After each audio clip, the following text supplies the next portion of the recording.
नमस्कार दोस्तों, स्वागत है आपका अपने इस यूट्यूब चैनल में। जैसा कि आप सभी लोग जानते हैं कि अभी हम लोग UP triple S C JE जो कि 2024 4612 वैकेंसी रहने वाली है उस पे हम डेली वीडियो अपलोड करते हैं। जो भी अपडेट रहती है उन सभी अपडेट्स को आपके सामने लाते हैं और एक्चुअल फैक्ट के बारे में बात करते हैं जो रियलिटी है।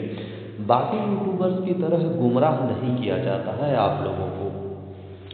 तो दोस्तों, आपको जैसा कि जो जिन भी लोगों ने मेरे वीडियो को देखा है उन सभी लोगों को पता होगा कि मैंने अभी कल की डेट में जो कि रिव्यू एप्लीकेशन था यूपी ट्रिपल एस सी के द्वारा डाला गया था, उसके बारे में हमने जस्ट पीछे ये थंबनेल आप लोग देख रहे हैं, इसके बारे में जस्ट हमने बात किया था। लेकिन कुछ लोगों की जल रही है मेरे वीडियो से, जिससे मैं एक्चुअल फैक्ट की बातें करता हूँ, सही बताता हूँ, ताकि डिप्लोमा के बच्चे जो हैं गुमराह न रहें, गुमराह अंधेरे में न रहें। क्योंकि बहुत अंधेरे में रह के ना इधर के होते हैं ना उधर के होते हैं।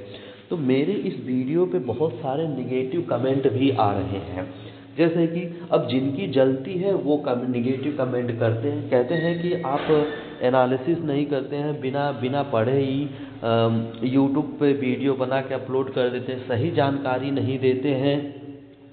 और दूसरी बात ये कि कहते हैं कि एआई से देख के वीडियो बनाते हैं। तो मैं बता दूं दोस्तों कि उन लोगों को बता दूं जिन लोगों का नेगेटिव कमेंट रहता है मेरे वीडियो को लेके, कि मैं जब भी कोई वीडियो अपलोड करता हूँ या बनाना शुरू करता हूँ तो जितने भी उसके रिसोर्सेज रहते हैं, उसके जो भी ऑर्डर आए रहते हैं, उस केस से रिलेटेड मैं उन सभी का बहुत ही बारीकी से और अच्छे से अध्ययन करके आप लोगों के सामने एक्चुअल फैक्ट के बारे में बात करता हूँ। अब जो बच्चे कह रहे हैं कि केस डिस्पोज हो गया है, कोई केस पेंडिंग में नहीं है, तो UP triple S C exam क्यों नहीं कराएगा, अपॉइंटमेंट पे कोई स्टे नहीं है। पिछली वीडियो में हमने बात किया था।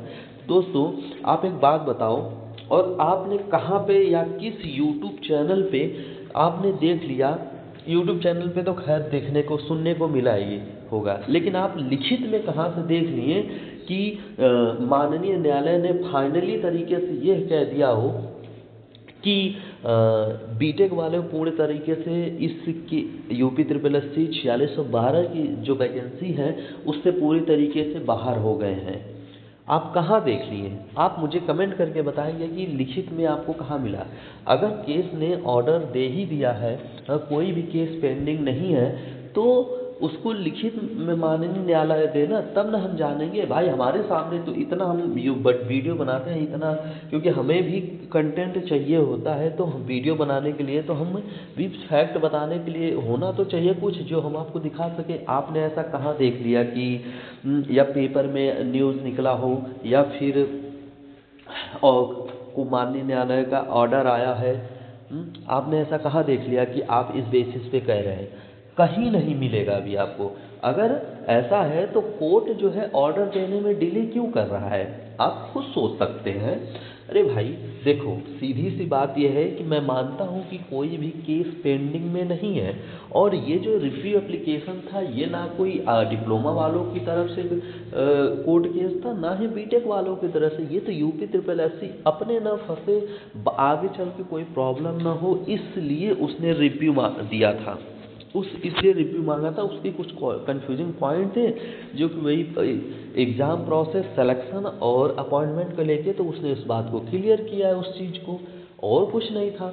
और पिछला जो केस 10 दिसंबर 2025 में डिस्पोज्ड हुआ पूरी तरीके से, जो यूपी ट्रिपल एस सी गेसवा के द्वारा किया गया था, तो भाई कोर्ट का वो अंतिम निर्णय तो था नहीं, वो फाइनल निर्णय था नहीं, वो अंतरिम आदेश था। और अंतरिम आदेश का मतलब अंतिम निर्णय नहीं होता है। इस बात को ध्यान से समझिए, अंतरिम निर्णय का मतलब अंतिम आदेश नहीं होता है। उसने कोर्ट ने साफ साफ ये बात कही थी कि बीटेक वालों को ये कोर्स, ये जो है करीब 600-700 पेजेस का केस हो गया, इसे पढ़ने में बहुत ज़्यादा क्रिटिकल हो जाता है, बहुत डिफ़िकल्ट होता है समझने में, इसलिए इस केस को पूरी तरीके से डिस्पोज किया जाता है।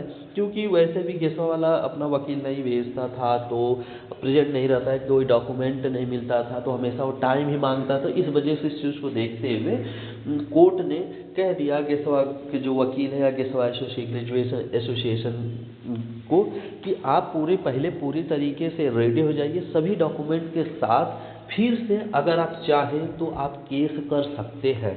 लेकिन वो उस दिन भी नहीं कहीं लिखित में दिया कि बीटेक वालों को हम बाहर कर रहे हैं।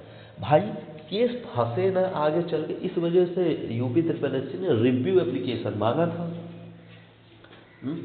तो ये बात थी, और मैंने अपने वीडियो में यही बताया था कल के वीडियो में कि सिलेक्शन प्रोसेस और अपॉइंटमेंट को लेके कन्फ्यूजन था, जो कि 10 दिसंबर 2025 को माननीय न्यायालय का जो आदेश था उसमें कुछ करेक्शन किया गया था कल। अब सिर्फ कल की जो करेक्शन था उसी को लेके मैंने कल वीडियो बनाया था।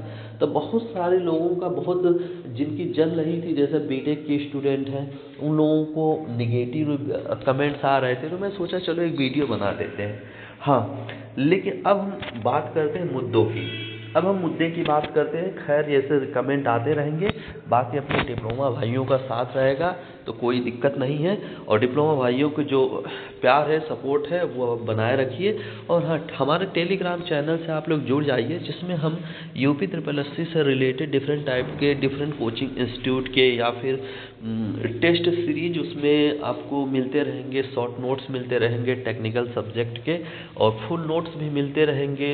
एक यूपी जीके मिलता रहेगा, कंप्यूटर मिलता रहेगा, और आने वाले कुछ समय में हम स्पेशल क्यूज भी कराएंगे यूपी ट्रिपल एससी जेई को लेके। तो आप लोग जितना हो सके जल्द से जल्द टेलीग्राम से जुड़ जाइए। अब बात करते हैं अपने डिप्लोमा भाइयों के लिए मुद्दे की बात। तो देखो, सबसे अच्छी बात यह है कि जितने भी अपने डिप्लोमा भाई हैं उनके लिए सबसे खुशी की बात यह है कि हमारा जो केस है, जो ये केस है, तो करीब 2 साल तो हो गया है। 2 साल हो गया है, अभी ना जाने कब तक एग्ज़ाम होगा कि नहीं होगा, कितना समय लगेगा, ना आप जानते हैं ना मैं जानते।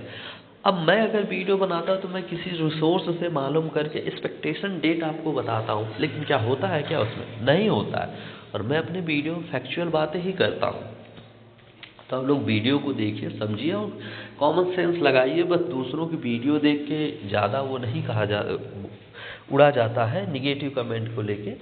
तो देखो, अब तक जो भी मामला चला है इस वैकेंसी से लेके कोर्ट में, इसमें हमेशा डिप्लोमा का पक्ष ही भारी रहा है, और निश्चित तौर पे आने वाले समय में डिप्लोमा के ही बच्चों की जीत होगी पूरी तरीके से। माननीय न्यायालय का जब भी फाइनल ऑर्डर आएगा, फाइनल डिसीजन आएगा, उसमें डिप्लोमा वाले बच्चों का ही फायदा है, डिप्लोमा वाले बच्चों की ही जीत होगी, ये बात तो कन्फर्म है, मान के चलिए।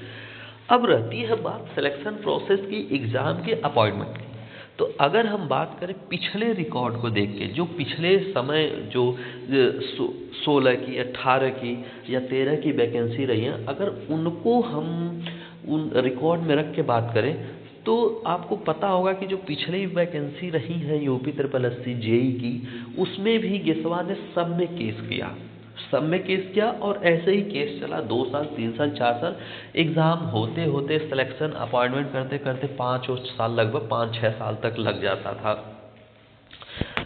तो उस रिकॉर्ड को देखें तो अभी हमारा जो केस स्टेटस है उसके अकॉर्डिंग यूपी ट्रिपल एससी अगर चाहे तो वो एग्ज़ाम करा सकती है, 100% करा सकती है, शॉर्ट लिस्टिंग भी कर सकती है, और पुराने रिकॉर्ड के अकॉर्डिंग वो आपको अपॉइंटमेंट भी कर सकती है। क्योंकि अब पिछले रिकॉर्ड में तो यही हुआ है कि अभी केस चल ही रहे हैं, कोई फाइनल ऑर्डर नहीं है, फिर भी अपॉइंटमेंट हो चुका है, बच्चे अपना जॉब वॉब कर रहे हैं, पेमेंट भी उठा रहे हैं, कोई दिक्कत नहीं है। तो इसलिए आप लोग अपनी तैयारी करते रहिए, और जो एक्सपेक्टेशन डेट्स हैं इसकी क्या होगा, तो मैं आपको थोड़ा सा कोर्ट से हट के बता देता हूँ कि एग्ज़ाम डेट हो सकता है तो फरवरी में तो ना ही मान के चलिए, क्योंकि आपको पता है कि अभी इस डेट एग्ज़ाम होने के लिए अभी बहुत समय, क्योंकि शॉर्ट लिस्टिंग आएगी, शॉर्ट लिस्टिंग के बाद फीस पेमेंट होगा, फिर एग्ज़ाम डेट निकलेगा। तो मतलब समय अभी फरवरी में नहीं होगा, ये मान के चलिए, तो समय लगेगा। तो हो सकता है कि मई जून तक क्योंकि अब फरवरी में स्लॉट भी नहीं खाली है यूपी ट्रिपल एससी का, तो मई जून उन तक, अप्रैल मई जून तक आप देखने को, आपको एग्ज़ाम देखने को मिल सकता है। हाँ, शॉर्ट लिस्टिंग आपकी आ सकती है, फरवरी या मार्च में शॉर्ट लिस्टिंग आने के चांसेस हैं। इसलिए आप अपनी तैयारी पे ब्रेक मत लगाइए, तैयारी एकदम मेहनत से करिए।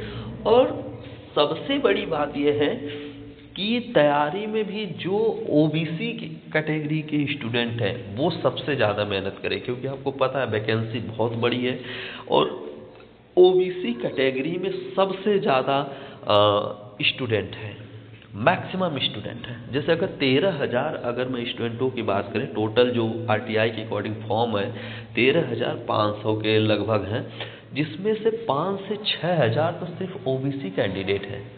ईडब्ल्यूएस, जनरल, एससी, एसटी, हाँ फिर गर्ल्स की तो अलग होती है, ये बहुत कम है। सबसे ज़्यादा कंपटीशन अगर आप पूछें किस कैटेगरी में है, तो मैं ये कहूँगा कि ओबीसी। अब आप कहेंगे ये किस बेस पे कह रहे हैं, तो भाई अभी एक सर्वे हुआ था, आपको पता है कि हमारी एक रेपुटेटेड कोचिंग है, इंडिया की number 1 coaching excellent vision technical, जो कि प्रयागराज में है। उसने अपने टेलीग्राम ग्रुप में एक सर्वे कराया था कि किस कैटेगरी में कितने लोग हैं, तो सबसे ज़्यादा उसमें वोटिंग हुई थी ओबीसी में। ओबीसी में 45% थे बच्चे, जनरल ईडब्ल्यूएस के लेके 5-6%, एसटी में 1-2% और एससी में 1-2%, इस तरीके से थे। तो आप लोग तैयारी अपना अच्छे से करिए, यूपी जीके को अच्छे मजबूत कीजिए, क्योंकि यूपी जीके आपका रैंक लाएगा।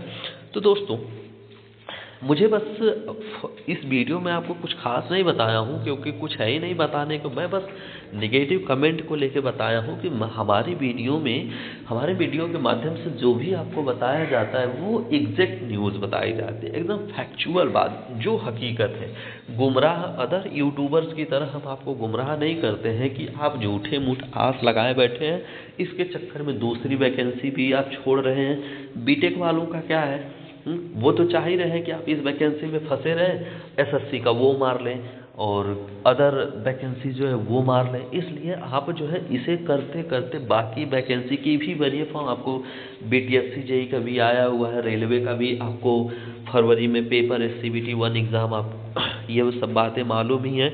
इसलिए आप लोग तैयारी अपना करते रहिए, अच्छे से करते रहिए बिना किसी टेंशन पे। बाकी अगर यूपी SSSC से रिलेटेड कोई भी जानकारी होगी तो आपको एक्चुअल और फैक्ट जैसे न्यूज मेरे चैनल के माध्यम से आप लोगों को देखने को मिलेगा दोस्तों। तो बाकी और जो बच्चे निगेटिव कमेंट करते हैं उनसे मैं ये कहूँगा कि कोई भी कमेंट करने से पहले आप एक बार सोच लिया करें कि हम क्या कमेंट कर रहे हैं, जिससे बाकी अगर कोई स्टूडेंट इस न्यूज़ को देखेगा और कमेंट को पढ़ेगा तो उसके ऊपर क्या फ़र्क पड़ेगा, क्या निगेटिविटी उसके माइंड में जाएगा, डीमोटिवेट होगा। इसलिए निगेटिव कमेंट करने से अच्छा है कि आप कोई कमेंट ही ना करें। हाँ, आप इतना कर सकते हैं कि अगर मेरे वीडियो में कोई जानकारी एरर भाई मिस्टेक हो जाता है तो आप मुझे सुझाव दे सकते हैं, ताकि मैं उसे करेक्ट कर सकूं। तो दोस्तों आज के वीडियो में सिर्फ इतना ही।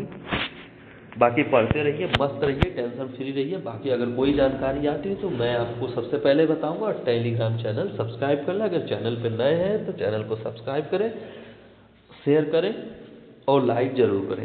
जय हिंद दोस्तों, थैंक यू सो मच।